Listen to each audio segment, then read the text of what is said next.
Hello mga kabits, ito naman si Daddy Joe. So this is episode 4 of our Palaman travel adventure. So we went to Mangrove Paddle Boat Tour. So dito malalaman natin yung importansya ng ating mangroves saka how it helps in keeping our environment clean and so marami tayong matututunan dito. So please watch the previous episodes of our Palaman adventure.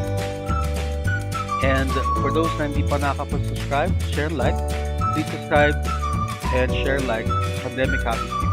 Okay. Enjoy the video, comment below. So marami kayong matutunan dito. Bye.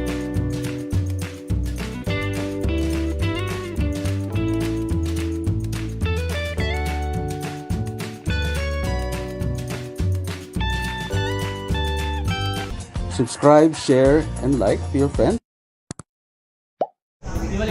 Okay, dito tayo ngayon sa Mangrove Paddle.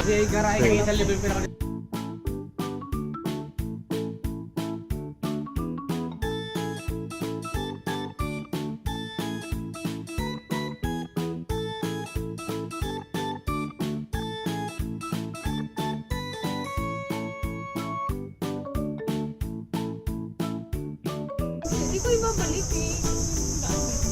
Okay, daan. Wow, mangrove. This is the mangrove forest. Okay. Ganda. It's so clear. So clear. Look at that. Ganda naman kasi zipline. Zipline 1 meter ka lang. Ala, yun na yun? Ano nangyari? Same boat. Ha? Ayun! Oh, galing! Wow! Maganda naman ito. Hindi naman ito magsasagwan. May tagasagwan naman. Diba? Wow. Nabalik na tayo, May. Meron na tayo.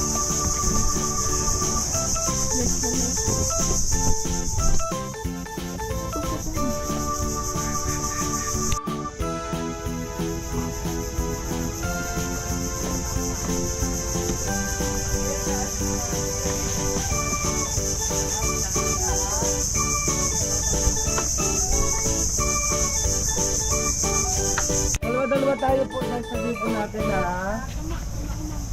ma'am, dalawa na po tayo sa ma'am, pwede si Sir Jeffrey po sa bandang likod na like Sir Jeffrey sa bandang gitna ha, watch your head mag-gas po yung bubong. Sir, ilan po lahat? Baliktad? Ay? Anim yan sa akin Kasya pa ba kami? Ba na? Kasya pa kami? ma'am, sabi na Hindi na. kayo ma'am. Ilan? Kasya pa kami? 3 kami. Pero padaan mo lang isa. Kasya pa? Sige po, daan sir. Dalawa po. Wala sasakang Marlon. Hanggat hindi blue eyes. Okay, tingin ko lahat dito. Picture mo lang pa tayo.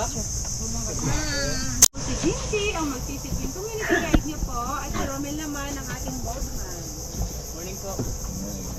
Una sa lahat, ay nais po namin kayo welcome dito po sa Puerto Princesa sa Octoyon River National Park at lalong-lalo na po dito sa Sabang Mangrove Paddle Boat Tour. So, welcome everyone! Thank you! Taga-saan po sila? Kami from Pasig. Pero ako From Pasig. Ah, Bisaya po ba? Oo, Bacol. Ah, Bisaya din. Mga guwapa din. Pag Bisaya, barag. Guwapo. So, yung mountain na yan, ayan po ang mountain ng Underground River. Ayan po, oh. The Sleeping Giant Mountain. Kunya, dira mo mga dito. Sakay mo og motorized boat. Papunta po doon. Sasakay na rin kayo. Naman po sa ilog na to ay brackish water, mix of fresh and salt water. That salt water po na nanggaling sa dagat. At fresh Mga water ito naman po na ay nanggaling Sabang River. yan po yung brackish water. Yan po ang ibig sabihin ng salitang sabang. Sa ay salt water at ang bang ay fresh water or sea. So, So marami pong mga isda, hindi lang isda, alimango, meron tayong oysters. Ako, ahas ko. Then yung mga bunga naman po ng bakawan, ayan, meron ka pala dyan eh. Pakita mo na lang. Gamitin niyang panghuli yung kanyang mahabang buntot.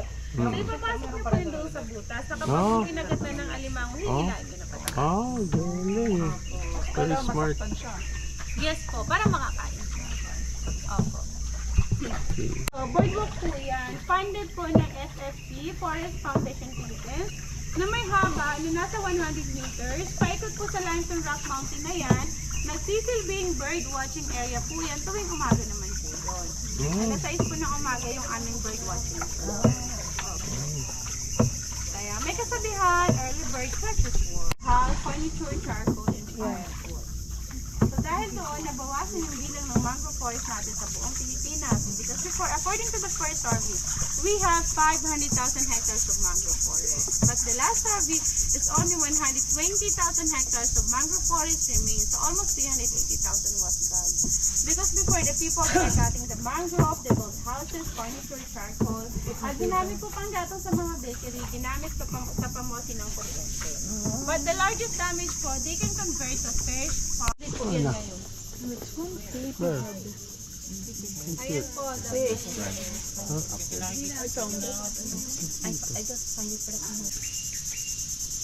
Light po yung panimin niyan ngayon. Araw. Maliit lang, ma'am. Opo, maliit. Malaki yung ina niya. Mas malaki.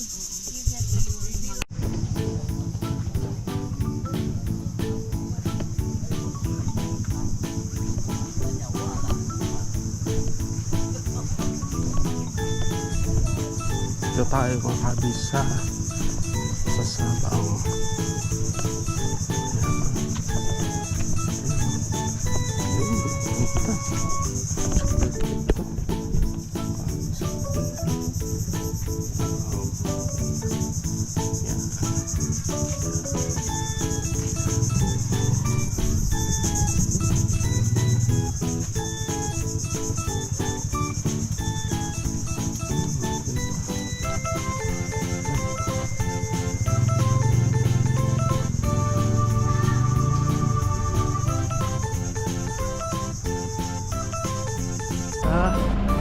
Underground river. Bago tayo mag-underground river, lunch muna tayo dito. Free lunch sa Sarang Restaurant. Wala. Sa kaya. Kumain ba yun? Ano po nila dito?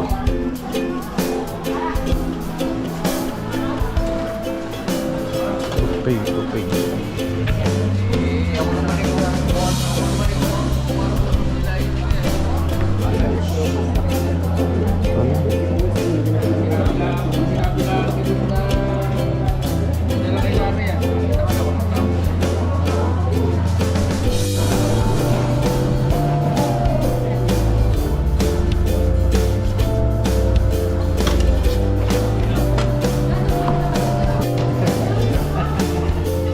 Sige si Alip Pasing.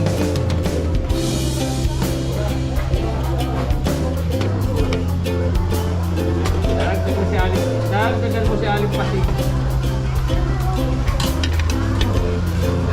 Si Alip Pasing siya.